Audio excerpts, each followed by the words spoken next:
Hola y bienvenidos a Módulo 7.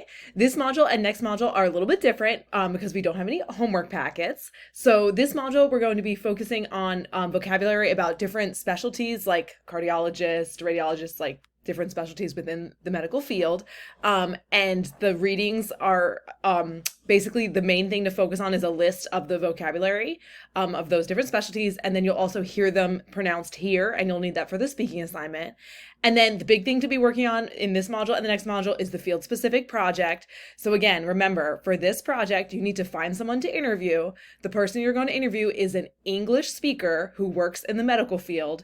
And the basic thing you're going to ask them is, what do you do when when a patient comes in that doesn't speak English? So you want to ask them about their strategies, if their company has policies about that, if they've seen any cultural differences, just in general, how does their medical field office deal with patients that don't speak English. So make sure you have a person to interview because that is going to be due in module 8. So don't leave it to the last minute to find someone to set up your interview.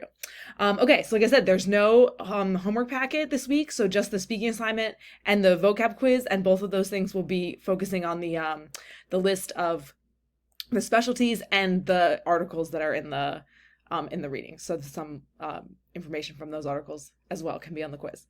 Okay, let me know if you have any questions y nos vemos pronto.